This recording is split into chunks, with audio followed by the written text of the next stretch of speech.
Dis papa, ils font quoi les sportifs quand ils sont pas sur le terrain ? Eh ben croyez-moi, quand votre fils vous pose cette question, ça fait réfléchir. Surtout quand on sait que pas mal d'entre eux jonglent avec un ou plusieurs jobs pour pouvoir joindre les deux bouts. Et j'ai réalisé que beaucoup d'entre nous se posent la même question. C'est pour ça qu'il y a quelques années, j'ai décidé de lancer le podcast Dans les vestiaires pour plonger dans cette double vie. Parce que derrière chaque athlète, il y a une histoire et parfois un autre métier.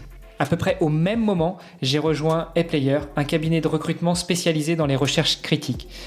Alors moi, je suis recruteur tech et avec mon associé, on aide les entreprises à trouver les perles rares, mais on accompagne aussi les entités qui veulent définir ou redéfinir une politique de recrutement.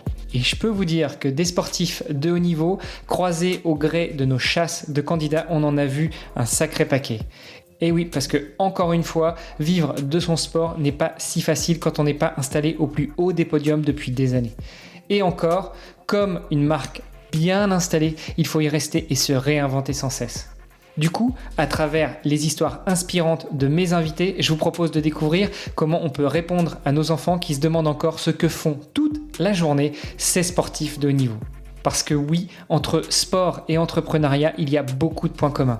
Et avec les JO de Paris qui approchent, c'était le moment de redonner vie à ce podcast. Alors restez après l'épisode, je vous donne tous les détails sur notre invité et je vous invite à aller voir la page sur le site vestiaire.org pour pouvoir le soutenir dans ses projets. Allez, c'est parti pour un nouvel épisode. Salut les sportifs, c'est Armano et je suis très heureux de vous recevoir pour un nouvel épisode du podcast Dans les vestiaires. Aujourd'hui, on reçoit un petit jeune, bah oui, j'ai presque l'impression de voir mon fils en face de moi qui va répondre à mes questions. Bref, on va aller sur l'eau, pas avec un bateau à voile, mais un bateau propulsé à la force de ses bras. Je suis très heureux de recevoir Jules Raoul. Salut Jules. Salut. Bon alors, j'ai rapidement présenté un petit peu de manière très réservée ton sport. C'est aussi pour rentrer un petit peu plus dans les détails de celui-ci avec toi. Mais juste avant, eh bien, je te propose de te présenter. Dis-nous tout. Qui est Jules Raoul ? Je me présente. Je m'appelle Jules Raoul. J'ai 17 ans. Je suis né en Ardèche, donc un Ardéchois pure souche. J'ai commencé le kayak à mes 6 ans parce que un ami de mes parents m'avait fait essayer. Et j'avais tout de suite accroché parce que il y a plein de sensations, des sensations de glisse, des sensations fortes. Et heureusement, il y avait un club de kayak tout près de chez moi. Et j'ai directement accroché et voilà, c'est devenu ma passion. Ouais, et ça veut dire quoi, c'est devenu ta passion ? Parce que moi aussi j'ai de la passion, j'aime bien le regarder le tennis, j'aime bien de temps en temps essayer de toucher la balle, mais vu que j'y vois rien, je la laisse souvent passer à côté, ou alors même je l'arrête avec ma tête plutôt qu'avec ma raquette. Mais non, mais plus sérieusement, ça veut dire quoi que le kayak est devenu ta passion ? Au début, je savais pas vraiment si c'était ça que j'aimais, donc j'allais en faire le mercredi après-midi comme une activité normale quoi entre guillemets, et puis petit à petit j'ai vraiment compris que j'aimais énormément le kayak et que je voulais performer dedans, donc rapidement je me suis mis à m'entraîner beaucoup plus 2 fois par semaine. En 5e, c'est monté à 2-3 fois par semaine. Et puis après, ça fait que augmenter en fait avec l'âge. Bon, et là maintenant, tu es à quel niveau de volume horaire d'entraînement ? Ça dépend vraiment des semaines. Par exemple, là, pendant les vacances, avec Noël, c'est assez compliqué. Et souvent, les gens, ils font une coupure. Pendant les vacances de Noël, j'étais au max à 10-12 heures. Et sinon, il y a des semaines, ça peut aller dans les 25-27 heures si c'est du développement. Et sinon, avant des courses, si on est plus en récupération, on sera plus dans les 15 heures. Parce que le kayak, en fait, c'est un sport où on peut pratiquer de longues heures en fait sur l'eau sans que ça nous... C'est pas comme de la course à pied où on peut faire beaucoup moins de volume, quoi. Comme le kayak, c'est un sport vraiment technique. On peut, par exemple, passer 2 heures sur une seule porte à juste la répéter et sans trop nous fatiguer, quoi. Alors, je suis d'accord avec toi sur le fait que, à la différence de la course à pied, c'est moins traumatisant, notamment parce que tout simplement, c'est un sport qui est porté, et puis tu rames hein, avec tes bras et tu amortis pas les chocs avec tes jambes, mais de la même manière que la natation, c'est vrai que la natation, on peut presque la pratiquer sans se blesser, sauf qu'à haute dose, ça devient un peu traumatisant quand même. Est-ce que c'est la même chose pour le kayak? C'est-à-dire, à force de pratiquer, on finit par traumatiser un petit peu toute la chaîne postérieure, les épaules, le dos, les avant-bras, les pectoraux, tout ce genre de muscles. C'est sûr que oui, il y a quand même pas mal de blessures en kayak, même si c'est pas le sport où on se blesse le plus. Mais c'est pour ça que faut quand même monter progressivement dans les entraînements, quoi. Faut pas directement passer de 0 à 30 heures par semaine, sinon ça lâche. Alors, tu parles de kayak. Je voudrais que peut-être tu nous apportes quelques précisions. C'est souvent un petit peu flou, en tout cas pour moi ça l'est. La différence entre canoë, entre kayak, entre canoë-kayak, et puis après dans les différentes pratiques, on entend du rafting, on entend de la descente, on entend des rapides. Qu'est-ce que c'est que le sport que toi tu pratiques? Et puis rapidement on va revenir sur ces termes canoë, kayak et autres. Alors moi je pratique le kayak slalom et le kayak cross. Alors dans un kayak, contrairement à un canoë, on est assis et avec une pagaie double. En canoë, on est à genoux avec une pagaie simple.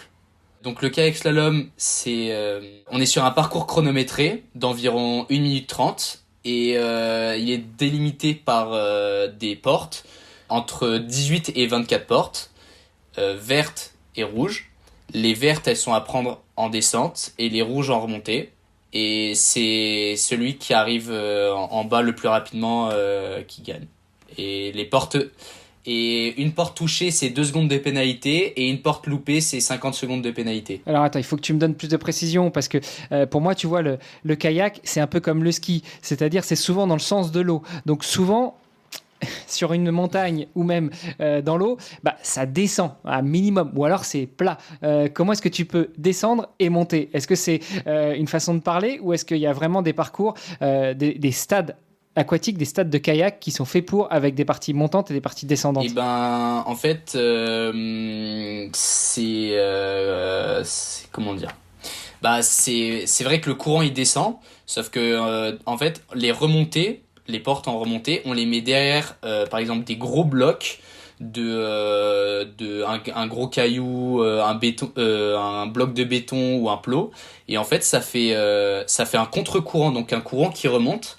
Et donc, ça nous permet de remonter la porte. En fait, il n'y a pas que du courant qui descend. Il y a aussi des courants qui remontent. Ok.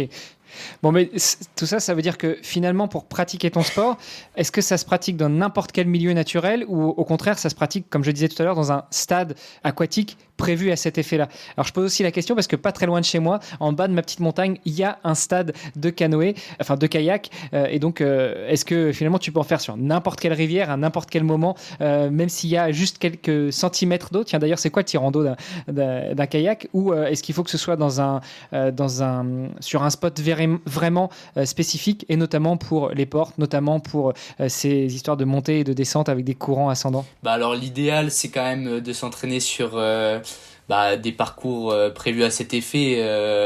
Maintenant, par exemple à Vers-sur-Marne, c'est moins joli, mais tout est bétonné et tout est entre guillemets parfait. Il y a un remont de pente, il y a un tapis roulant où juste on pose notre bateau et on remonte directement. Et puis tout est entre guillemets parfait. Il y a assez de fond pour bien tourner, pour pas taper la pagaie. Mais après, au quotidien, on est obligé de ramer sur des endroits moins adaptés à cet effet. Comme par exemple, je fais des séances sur le Rhône où il n'y a pas de porte.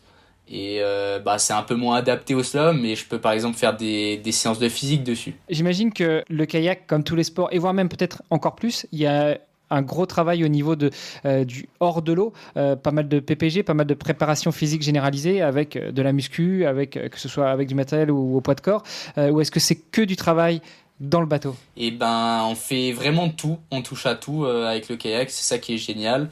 C'est que là, en étant à Iona, l'hiver, on va aller faire du ski de fond, beaucoup de courses à pied on fait beaucoup d'aérobie déjà pour bien travailler le cardio, tout ça. Ensuite, on peut faire de la musculation, de la force, de la puissance, du poids de corps. Il faut aussi être très souple, donc faire beaucoup d'étirements, beaucoup de gainage, plein de sports, tout,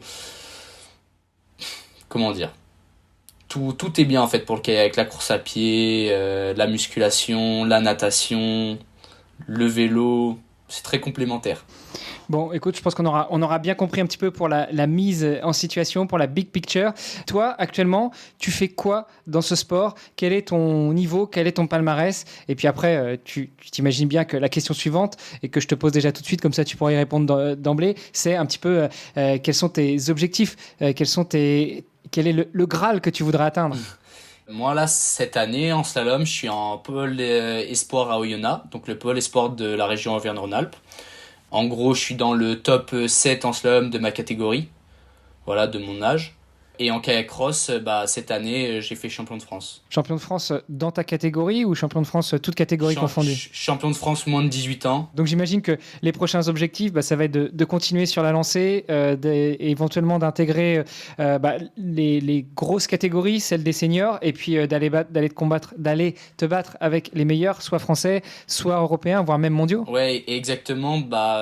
Cette année, oui, cette année, maintenant qu'on est en janvier, je suis encore en U18, donc encore en junior. Il me reste une année chez les jeunes pour concrétiser en slalom et conserver mon titre en kayak cross. Et cette année, ça va être aussi l'occasion d'aller se mesurer avec les seniors en kayak cross. J'ai prévu d'aller faire des Coupes de France pour aller me friter avec les grands. Et en septembre prochain, il y aura donc en novembre prochain, il y aura les championnats de France juniors qui sont très tard dans l'année. Et l'objectif sera de conserver mon titre en kayak cross et faire un podium en slalom. Ces grands, justement, ceux qui sont sortis de la catégorie junior et qui sont dans la catégorie reine des seniors, est-ce que tu les fréquentes déjà, notamment en pôle espoir? Est-ce que c'est des gens avec qui tu as l'occasion de t'entraîner? Alors, pas du tout, parce que en pôle espoir, maintenant, je fais partie des plus grands en pôle espoir, parce que le pôle espoir, il s'arrête en dernière année de lycée. Et donc, les grands, ce sera la surprise, on va voir s'ils sont très méchants ou pas. Et voilà, c'est tout. Et ça marche justement comment pour toi? Est-ce que le pôle espoir, c'est synonyme de sport-études? Ça veut dire que tu es en internat, ou est-ce que c'est une structure qui t'accueille quand tu as besoin d'aller t'entraîner, donc qui suppose que tu n'habites pas très loin? Non, alors moi j'habite assez loin d'Oyonnax, j'habite à 5 heures de train. Donc en fait c'est un peu un tout le pôle espoir. Je suis à l'internat et en fait je m'entraîne tout le temps là-bas, quoi. Bon, donc là, on a la chance quand on enregistre, et pas de chance pour ceux qui nous écoutent parce que le podcast, c'est l'audio, mais moi, j'ai donc la chance d'être chez toi, dans ta chambre, c'est ça? Alors, pas du tout. Là, je suis, en fait, je suis à Oyonnax, je suis chez ma copine. Et en fait, ça me permet de m'entraîner en même temps. Donc... Ok, bon, écoute, j'aurais essayé. Qu'est-ce que ça veut dire pour toi, justement, essayer de chasser les meilleurs depuis quelques années que tu as découvert le kayak? Comment est-ce que tu as progressé entre le moment où tu as découvert ce sport et le moment où tu as commencé à avoir des velléités pour devenir l'un des meilleurs Français, voire l'un des meilleurs mondiaux, et puis aujourd'hui, alors qu'il te reste une petite saison à finir en junior? C'est d'abord la fixation des objectifs, avoir des objectifs bien clairs. Donc au début c'était des tout petits objectifs, progresser sur quelque chose de précis. Et puis petit à petit, une fois qu'on a atteint nos petits objectifs, nos objectifs ils grandissent et on fait tout pour les réaliser, quoi. Donc ça nous motive, ça nous permet de bien progresser, je trouve. Avec, évidemment, on l'aura compris, ce passage où tu es rentré toi, c'est-à-dire le pôle espoir, donc ça veut dire quitter papa-maman, intégrer l'internat, non seulement pour les cours, mais aussi pour le sport. Qu'est-ce que ça veut dire au quotidien? Parce que finalement, tu es déjà un adulte, alors que tu n'as même pas encore fini tes études. Au quotidien, ça fait beaucoup de liberté. Y en a pour qui c'est difficile. Moi, j'adore ça, c'est trop bien. Et bah, ça fait aussi beaucoup de trajets bah, pour rentrer chez moi les week-ends et tout ça. Mais c'est vraiment une expérience incroyable. On se fait beaucoup de connaissances, tout ça. Par rapport aux compétitions, justement, comment est-ce que tu gères les déplacements sur les compétitions? Est-ce que c'est pris en charge par le Pôle Espoir, par la fédération? Est-ce que tu te débrouilles tout seul? Alors, certaines sont prises en charge par le Pôle Espoir. D'autres, je me déplace avec le club. Par exemple, pour le kayak cross, je vais devoir y aller moi-même, tout seul. Avec mes parents, bien sûr. Donc ouais, parce que j'allais te demander, tu fais comment? Tu mets le kayak sur le vélo et puis tu pédales jusqu'au lieu de compétition? Ouais, ça ferait beaucoup de vélo quand même. Hein. Pour l'instant, tu restes sur des compètes en France ou tu pars un petit peu à l'étranger? Principalement, c'est en France. Ça m'est arrivé une fois avec le Pôle Espoir. On est parti à Ivrea en Italie faire une course internationale de slalom. Voilà, c'était une bonne expérience aussi. C'était il y a 2 ans maintenant. En off, tu me disais que une de tes prochaines échéances, c'était en avril, les sélections pour intégrer l'équipe de France. Donc là, quelle que soit la catégorie, finalement, tu intégreras l'équipe de France avec les seniors ou ça restera l'équipe de France junior? Ah non, ça restera l'équipe de France junior. L'équipe de France senior est vraiment très difficile à atteindre et même l'équipe de France junior en fait, c'est vraiment un gros objectif. Ouais, mais tu es déjà champion de France dans ta catégorie, donc qu'est-ce qui te reste comme marche à franchir justement pour pouvoir aller briller au moment de ces sélections et intégrer cette équipe de France? Et ben la marche à franchir en fait, c'est d'abord me sélectionner aux sélections équipe de France. C'est bizarre dit comme ça, mais il faut réussir à la mériter cette course de sélection. Et ensuite, c'est être régulier sur ces sélections et en fait gagner toutes les courses pour être en équipe de France. Alors vas-y, fais-nous rêver, ça marche comment les sélections? Alors une fois que tu t'es sélectionné, une fois que tu as montré patte blanche pour aller jusqu'au jour de la compétition pour la sélection d'équipe de France, il y a combien de courses? Vous êtes combien plus ou moins au départ? Est-ce que c'est du mixte? Est-ce que c'est que des garçons? Comment ça marche? Pour le slalom, c'est 3 jours différents. Donc il y a 3 courses. Et à chaque course, il y a une course de qualification. Si on est assez bon, on est en finale A, sinon on est en finale B. Et ensuite, dans la finale, on essaye de fournir le meilleur de nous-mêmes.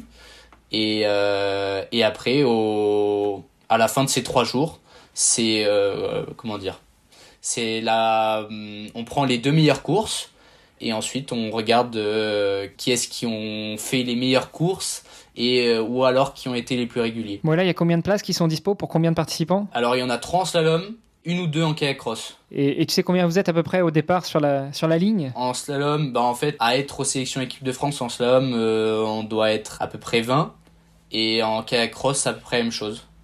Et sinon, par exemple, l'année dernière, j'ai pas été pris aux sélections parce que déjà pour y aller aux sélections, il y a une belle bagarre.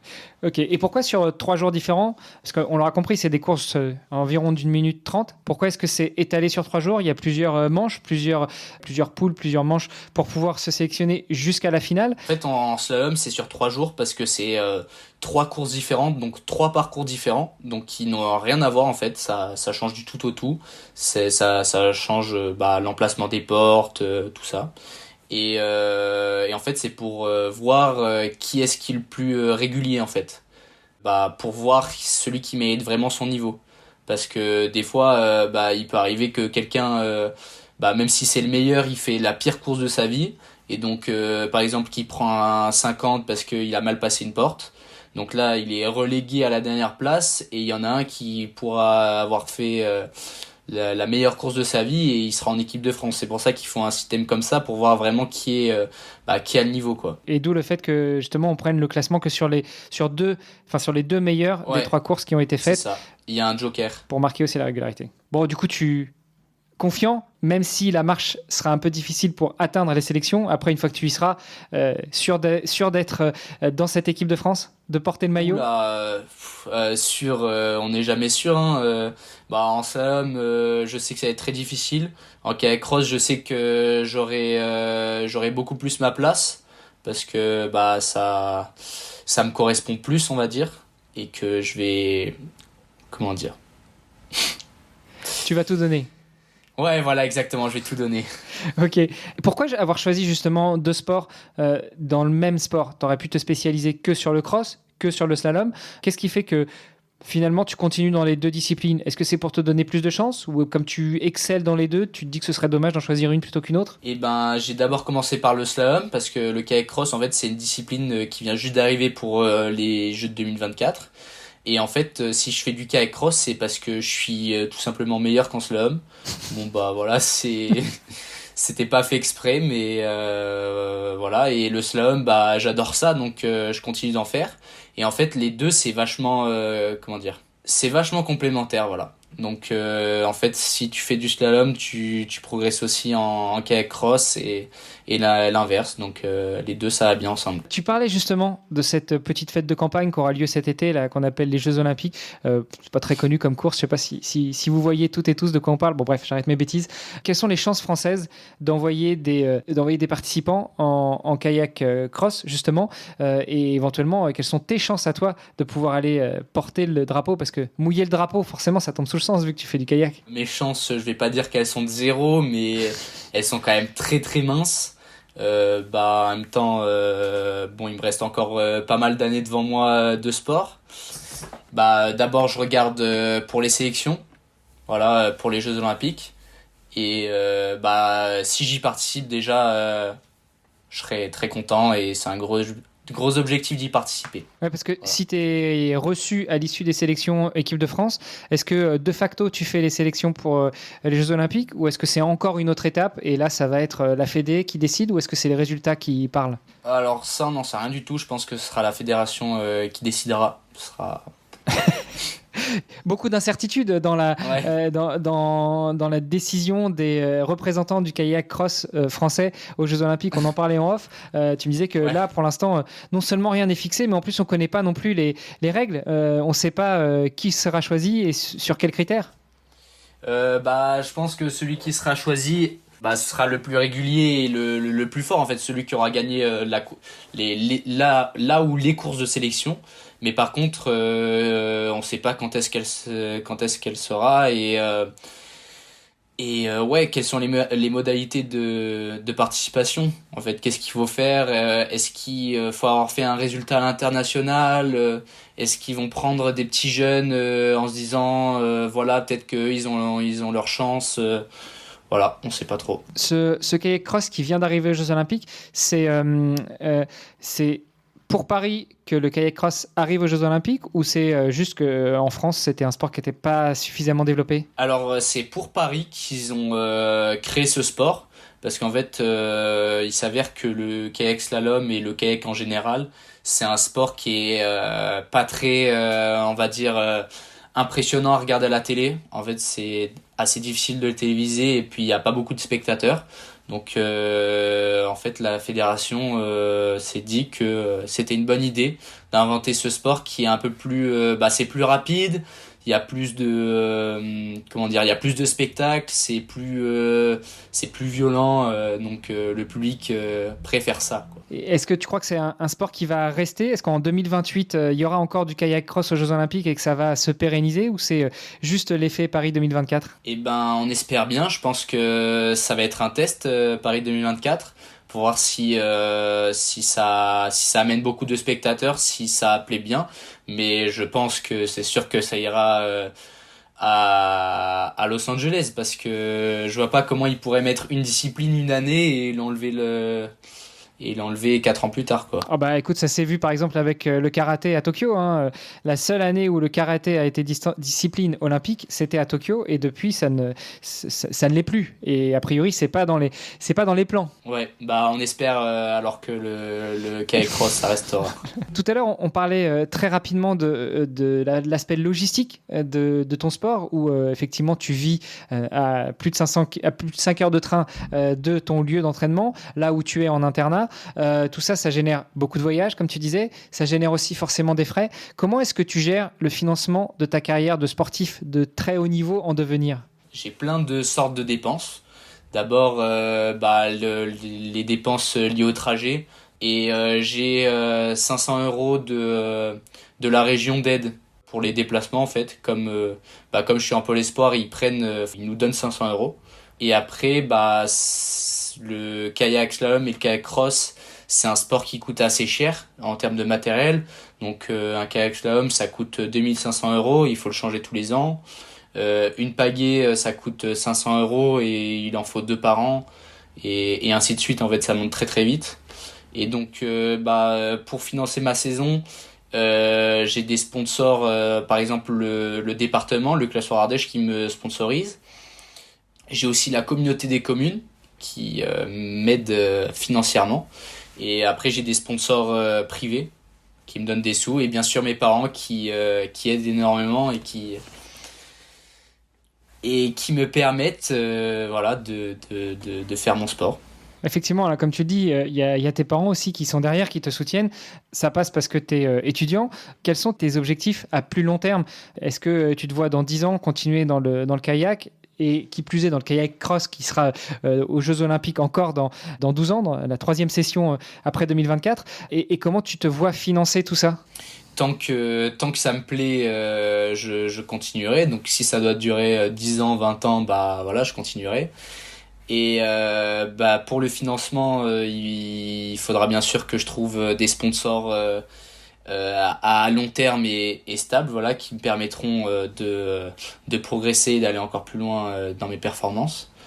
Et c'est sûr que pendant mes études, je vais pas pouvoir travailler à côté parce que études plus sport plus travail, ça va être un peu compliqué. Donc tu continueras à compter dans un premier temps, en tout cas, sur papa-maman pour pouvoir assumer les frais du quotidien pendant que tu pratiques ton sport et que tu étudies, c'est ça? On va dire ça, ouais.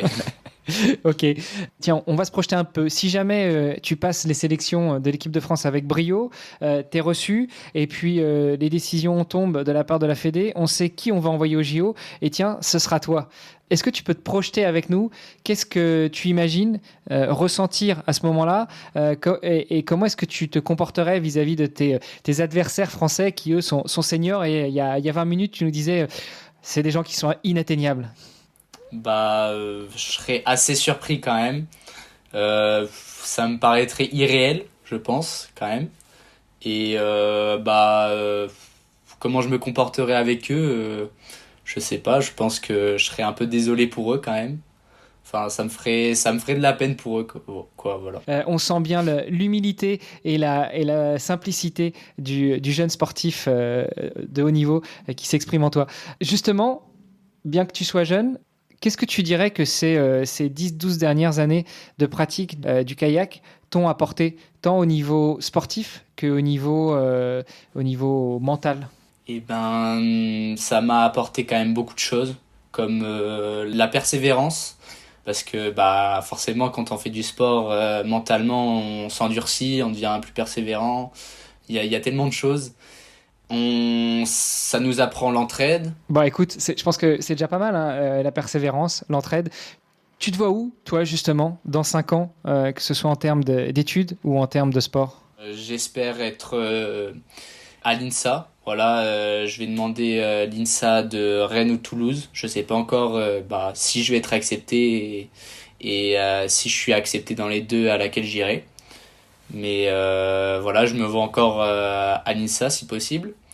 Et au niveau sportif, j'aimerais bien être dans vraiment les meilleurs Français et performer et inspirer les jeunes.